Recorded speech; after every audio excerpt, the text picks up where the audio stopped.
Is Mike Sullivan. I'm a former IRS agent and teaching instructor with the Internal Revenue Service. Welcome to my YouTube channel. They're short, sweet, and to the point. Me and my M&M man give you a big thumbs up for listening. So I used to today we're talking about wage levies and wage garnish, bank levies and wage garnishments. As an agent, I have signed off on countless thousands of IRS bank levies and wage garnishments. I really never wanted to, but I had to because the IRS system actually kicks out these notices that you have to file them, you have to send them, you have to garnish, you have to take action. Why? Well, it's generally because the taxpayer hasn't followed up on letters or correspondence. So in the computerized system, it's called the K-2 computer, they just keep letting you know and spitting out notice after notice. When I was there, we'd actually have to manually sign off on them. So if you've just gotten a bank levy or a wage garnishment levy, there's a fast way to go ahead and get that all taken care of. You just really need to call IRS and let them know and have a financial statement in hand.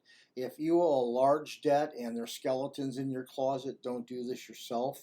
If you're a do-it-yourselfer, many of you are, and you want to try it, you can, but you got to be cautioned because there's an IRS National Standard Program that can hit you on the side of the head. So basically, what I suggest you do if the levy is out of the ACS unit, that's by mail that you're getting the letter. You simply go ahead and fill out a 433F. Download that form, have it with you, and make sure it's documented. You want to have your pay stub, bank statements, and a copy of your expenses. You're going to call the 1-800 number yourself and say, hey, I really can't pay it. Let me show you my expenses. So IRS is going to want that 433F, and they want to make sure that it can be documented to prove it's true.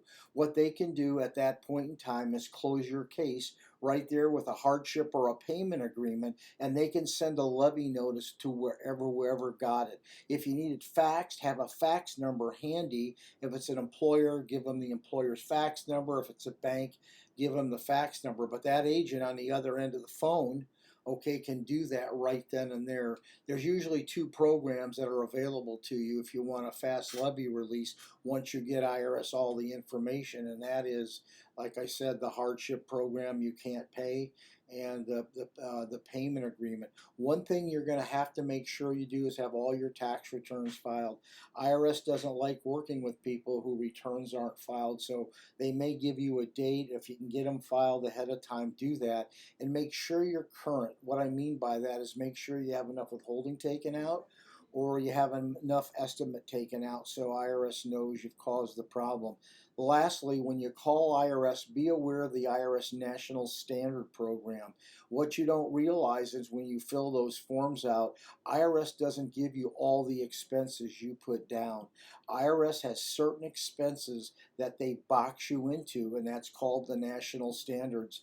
They do that for food and clothing, housing and utilities, and car payments. You could go to irs.gov and you can go ahead and find out what those national standards are for the area you are.